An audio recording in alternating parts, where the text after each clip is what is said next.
Just ahead on CTV News. The bond hearing was held today for a woman who attempted to drive through the Main Street Festival in Laurel this past Saturday. I'm Sierra Jackson, and I'll have that story and more tonight on CTV News. Plus, a local grandmother is killed inside of her home. And Prince George's County says farewell to a former fire chief. I'm Byron Scott. We'll have that story coming up. Those stories and more on CTV News starting now.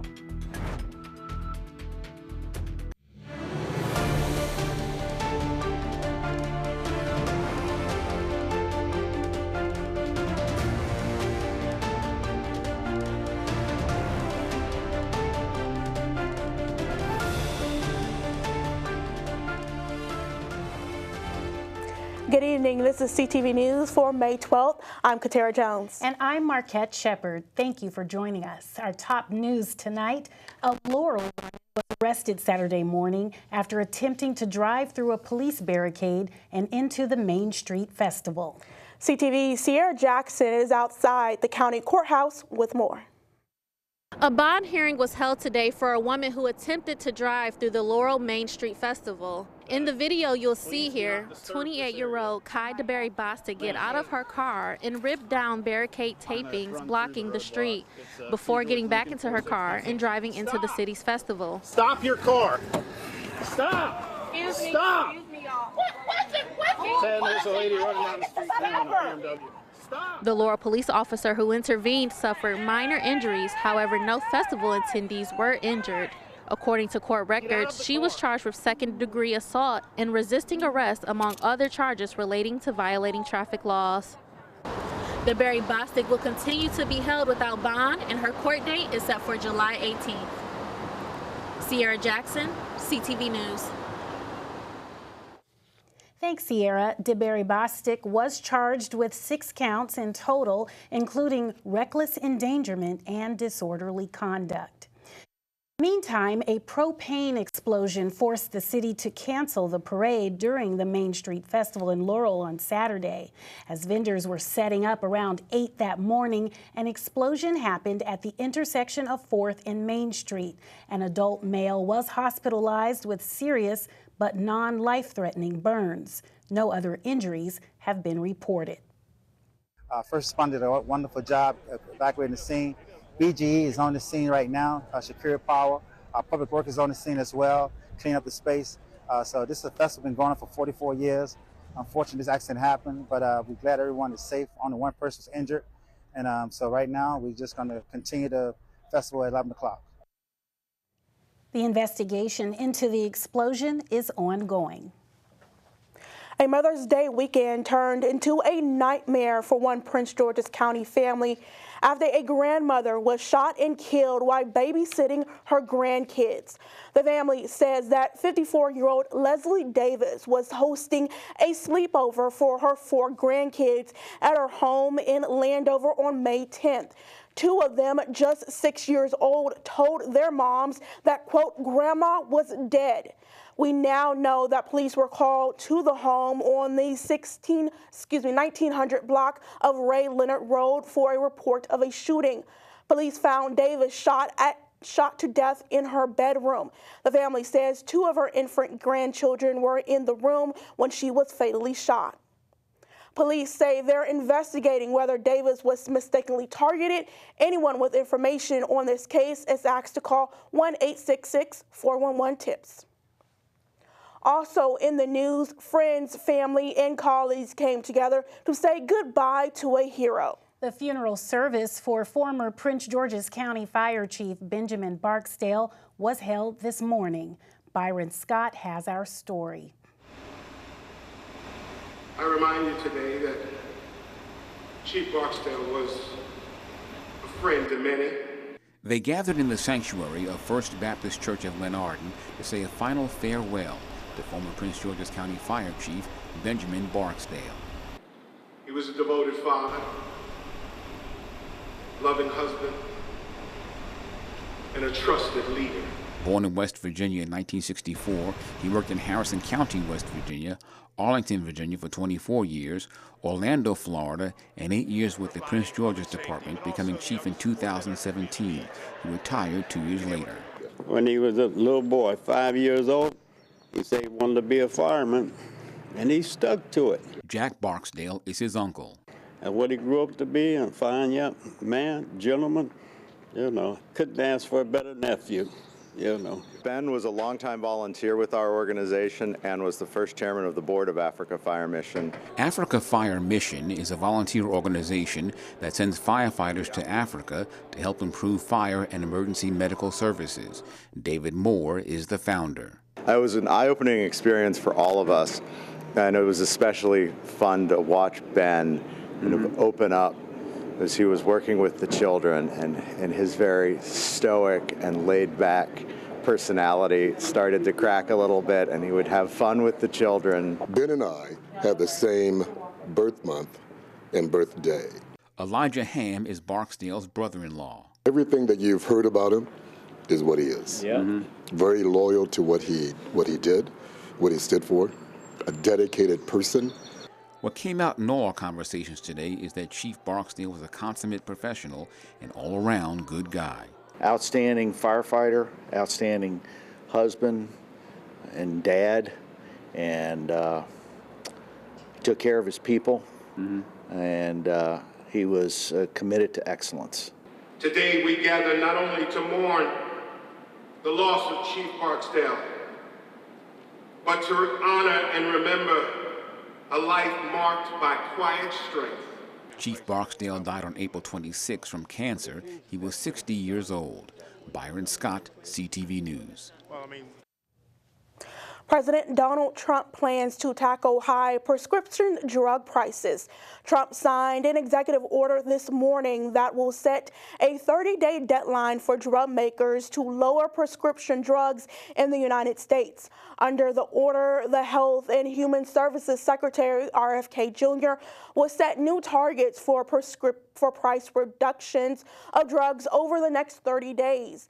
The order will also allow Americans to buy their prescription drugs directly from the manufacturer that have a, quote, most favored nation price. The order will also ensure that foreign countries aren't purposely driving up drug prices on Americans. We are going to pay the lowest price there is in the world. We will get whoever is paying the lowest price, that's the price that we're going to get. So remember that. So we're no longer paying 10 times more than another country. Whoever is paying the lowest price, we will look at that price and we will say that's the price we're going to pay. Reports show that Americans pay almost 3 times more for prescription drugs than 33 other countries. The stock market rises as the trade war between the U.S. and China simmers down. Both countries have agreed to pause their reciprocal tariffs for 90 days, with the U.S. tariff rate on Chinese imports dropping from 145% to 30%, and in turn, China will tariff the U.S. at 10%. There is no certainty of what will happen once this trade war comes to an end, but both sides hope to not lose each other as trade partners as tensions have escalated. A Maryland congressman is presenting a bill that will show consumers the extra cost of tariffs. Democrat Jamie Raskins is seeking to require large retailers to display how much of an item's cost is contributed to tariffs. The Truth in Tariffs Act looks to provide transparency regarding the additional costs to consumers. This is concerning as it relates to mass reciprocal tariffs imposed by the Trump administration. You're watching CTV News. I'm Katara Jones. And I'm Marquette Shepard. Still to come, U.S. Senator Angela Alsobrooks is sick of it. We give you the details on who this rally is aimed at when we come back.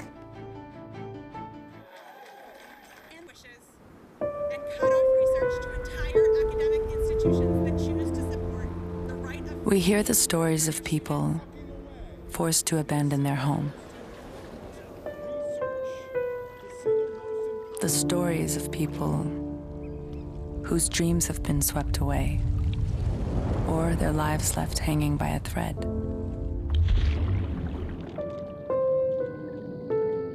Or whose worlds have been blasted apart. Although the stories repeat themselves, Each person's experience is unique as they are. And whether it's care or community that people need, we're here to help them live a new chapter, to embrace what makes them unique, be a lifeline to the most vulnerable. Out! Out! Everybody out! Come on!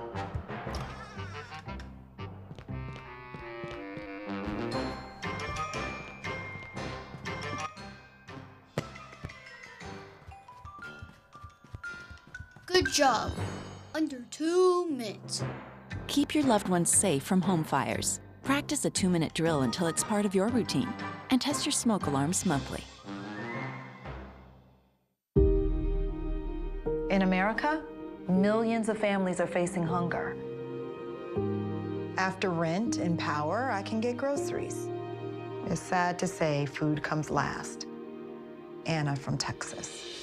The Feeding America network of food banks helps provide over 6 billion meals to people in need each year. Together, we can end hunger. Learn more at feedingamerica.org. 4 people are sent to the hospital after a multi-vehicle crash in the county on Sunday. It happened around noon on the inner loop of the Beltway in Temple Hills Road. Prince George's Fire and EMS reports one of the 4 people was in critical condition. The other 3 suffered serious but non-life-threatening injuries. CTV News will continue to follow this story as more develops. A Laurel man faces a maximum sentence of 40 years after pleading guilty to fentanyl charges. 48-year-old Roderick Shelby was charged back in March for distribution of 40 grams or more of fentanyl. According to law enforcement, Shelby sold over 1,000 pills of fentanyl and over 100 grams of a mixed substance to a confidential source. And a subsequent search warrant uncovered multiple firearms, ammunition, and drugs in Shelby's residence. Sentencing is set for Tuesday, July 15th. Attorney General Anthony Brown announces the indictments of 7 people connected to bank jugging. Out of the 7 suspects, 4 of them are from Prince George's. Officials say 34 robberies occurred from August 2023 to July of 2024 in Howard, Charles, Montgomery, Anne Arundel, and Prince George's counties. The suspects targeted people at Navy Federal Credit Union, Bank of America, Capital One, and Wells Fargo. All of the suspects are allegedly a part of 2 separate crime organizations, have been charged with attempted murder, armed robbery, among others. Their pattern was calculated and brutal. Disguised in mask and dark or tactical clothing, they would ambush victims, often in broad daylight, subjecting them to physical violence, including striking, choking, and at least in one incident, biting their victims. The targets were ordinary residents, people withdrawing money, conducting routine financial transactions. Ultimately, the suspects stole more than $155,000 from 34 victims. Senator Angela Alsobrooks is taking direct aim at the nation's top health official, saying she's sick of Secretary Robert F. Kennedy Jr. Speaking Saturday at a rally in Bethesda, Alsobrooks announced a resolution of no confidence in Kennedy, blasting his leadership of the Department of Health and Human Services. She points to layoffs at the National Institutes of Health and claims his policies are worsening a national health crisis. Since Donald Trump has taken office, NIH has fired 1,300 employees and canceled more than $2 billion in federal research grants. How awful, how shameful. And he wants to cut the NIH by another 40%. Please know that these cuts would be carried out under the ridiculous leadership of RFK Jr., our asinine HHS secretary, and one of the most unqualified members we have ever seen in a cabinet that is full of them. Also, Brooks filed the 15-page resolution this afternoon. The White House and Kennedy have not responded to her calls for Kennedy to step down. A new bill sponsored by Councilmember Wanika Fisher highlights the difficulties women of color face in receiving affordable reproductive care. After Fisher looked into freezing her own eggs, she came to the realization that her county's health insurance would not cover the thousands of dollars it typically costs for a single cycle to freeze one's eggs.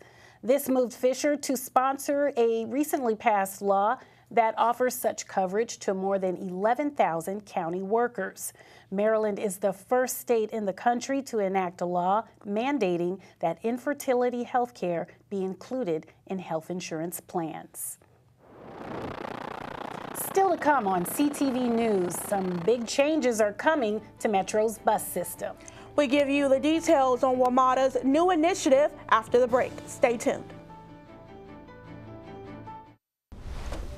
Most hiring algorithms would scream me out. Some bosses couldn't see me as a leader. I've run this place for 20 years, but I still need to prove that I'm more than what you see on paper.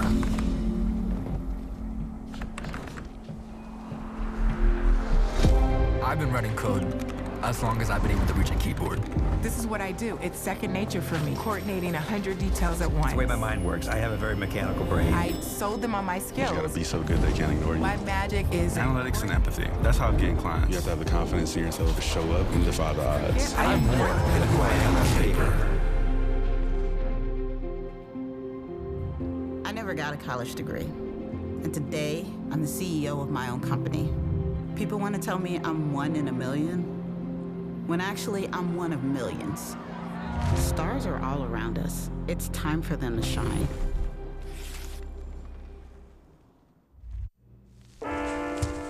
There are a lot of temptations facing young people today, like electronic cigarettes and skateboarding. Each vape pod can contain the same amount of nicotine as a pack of cigarettes. This can lead today's youth to a lifelong addiction and severe lung damage. Recall and consider the facts before making a poor decision. The health class film guy isn't the best person to talk to your kid about vaping. Got a few minutes? You are.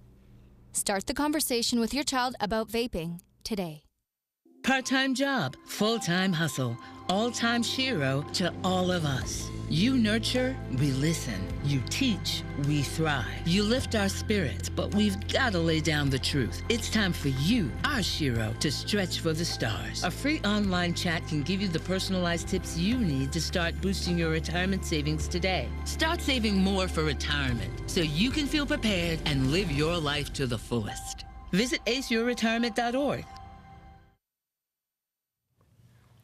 Heat-related deaths and hospitalizations in Maryland rose to decade highs in 2024, and health officials hope their new regulations will help with workers overheating this summer. The new regulations have guidelines in place for when the heat index reaches 90 degrees and then another set for when it reaches 100 degrees. The regulations will ensure that workers have ample water, breaks, and cool places to rest while on the job. WMATA's bus system is getting a major overhaul. The transit system will be launching its Better Bus Network initiative. The goal is to improve and provide consistent bus service, offer more frequent stops, and make its bus system easier to understand for riders. That means beginning June 29th, all Metro bus maps, routes, and schedules will change. Officials say that all bus routes will also be renamed. Some other changes include bus route having new times and serving new areas. A total of 25 stops will be eliminated. And speaking of Metro, they will be extending their service tonight for all you AC/DC lovers who will be attending the concert tonight at Northwest Stadium. The Morgan Boulevard and downtown Largo stations will be open after the show. WMATA encourages all fans to exit quickly and safely and head straight to the station once the concert ends. Tonight's concert is a part of the group's Power Up Tour and starts at 7 p.m. A recent U.S. News and World Report has released the most popular dog names of 2025. And can you guess the #1 name in Maryland? Well, if you guessed Bella, you are correct. The second and third most popular names are Luna and Milo. The top 3 names in the nation are Luna, Bella, and Charlie. According to the report, Luna and Bella stem from the female characters in the Harry Potter series. Charlie is the main character's name in All Dogs Go to Heaven. The report also reveals 68 million households in the country have a dog. Well, now it's time for our Monday sports page. Our Simon Buggs is at the Commanders rookie camp with more. Simon? What's going on, everybody? Don't go anywhere because coming right up, a recap of the Washington Commanders rookie minicamp. You'll want to see this. Stay tuned. Innovation transforms the world, moving us forward not just in steps, but in leaps and bounds.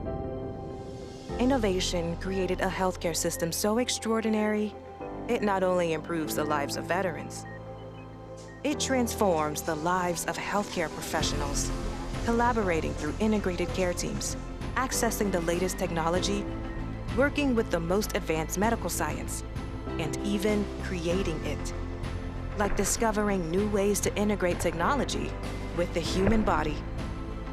It's a unique culture of transformation that leads to solutions that best serve our veterans.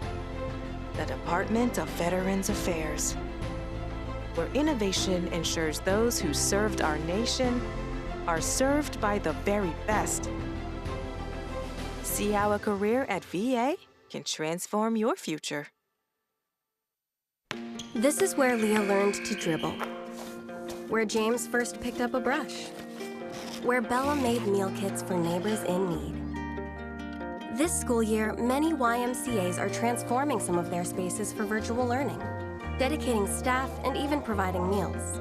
So now, this is also where they will master long division, study photosynthesis, and learn when they need support, the Y is there for them. The Y, forever learning for a better us. A lot of my best memories of the holidays are centered around my grandmother. My grandmother's sweet potato pie, it just felt like a hug. I remember every time we'd come to her house, once you open that door, like it just hits you. And you're like, okay, the pies are ready, it's time. Food is a source of comfort. Food really helps bring people together.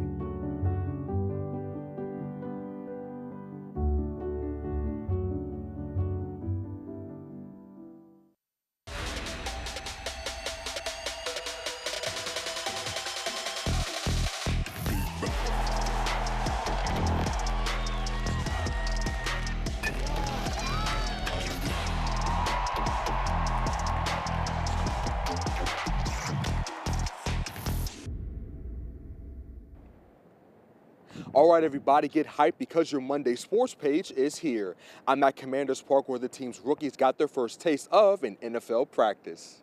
Rookie minicamp was in full swing for the Burgundy and Gold this past weekend. Both drafted and undrafted players all gathered at Ashburn to take part in one of the most highly anticipated parts of the NFL offseason. And I've been excited for this weekend for a while. Thursday night, I couldn't sleep.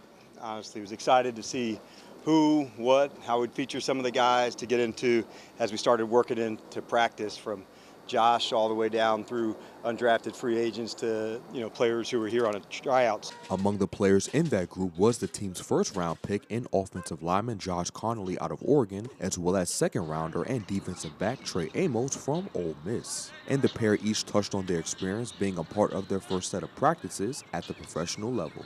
Obviously, just getting in, learn the playbook as fast as we can, and then getting out there and just trying to perfect technique. Learned a lot, really out here just wanted to compete and make everybody else better.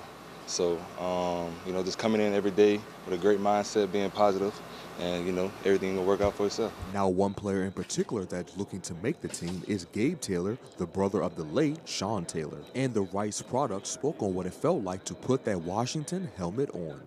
I had to take a moment, take a deep breath when I just looked at the helmet and, I've been, just watching the Redskins, Commanders all my life, and just, I could have went somewhere else, but I chose here for a reason. And, hopefully I get to put it on again and continue forward with them. This was the moment of a lifetime for Gabe, and he told reporters what he would say to his big bro if he was here. I know you're damn proud of me. I know you're damn proud of me. All the pressure on my back that I don't feel like people think I feel. Like, I don't really care, but I like to see the comments, I'm the type of person that thrives on critics. I'd rather be critic than all the positivity because, I got to get better. So I just love to see all the critics, Next up is the team's OTAs, which begin on May 28th. And that wraps up your Monday sports page. From Ashburn, Simon Bugs, CTV Sports. All right, thanks, Simon. It's now time to take a look at our 3-day weather forecast. Tonight, bring out those umbrellas as showers will start pouring in, hitting a low of 63. And the rain will continue coming down throughout the rest of the week. That's right, Marquette, but at least the temperature will start to rise. Tomorrow we will reach a high of 69, Wednesday a high of 76, and Thursday a high of 80. And for our community calendar, the County Council will be hosting a mental health town hall tonight. All residents are encouraged to share their experiences with the county's mental health services. They will also highlight the county's progress and initiatives made since the 2023 Town Hall. The event is tonight at 6 at the Wayne K. Curry Administration Building. For more information, you can message the email address on your screen. And that wraps up CTV News for now. Thank you for joining us. We'll see you again tomorrow. Good night.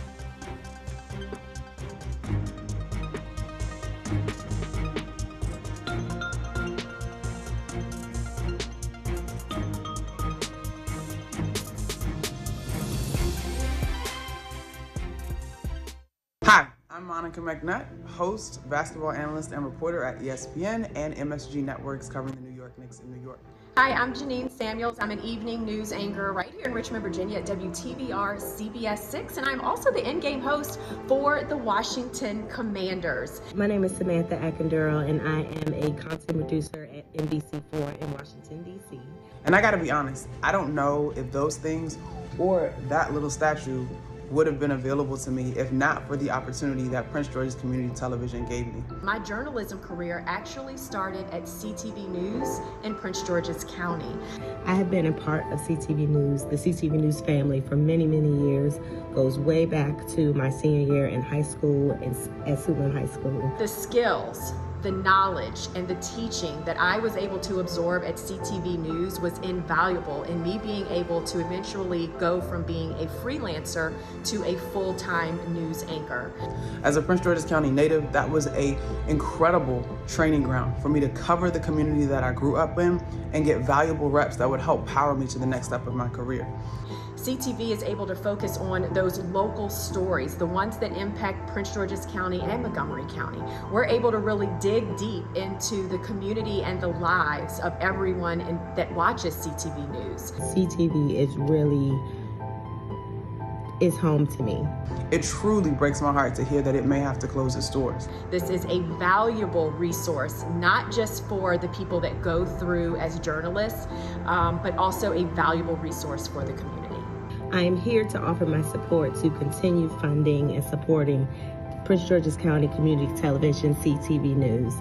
I cannot reiterate enough how powerful that space was to help a little black girl like me from Prince George's County to go on and pursue my dreams and achieve them, honestly. I really, really hope the decision to close those doors is reconsidered, because Prince George's Community Television is an absolute asset to the community and to the people that are able to come through those doors to hone their craft. Thank you.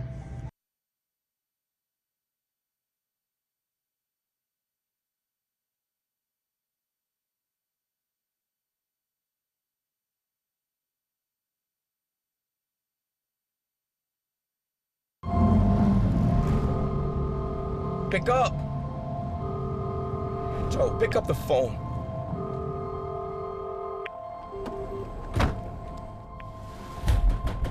Open up, man.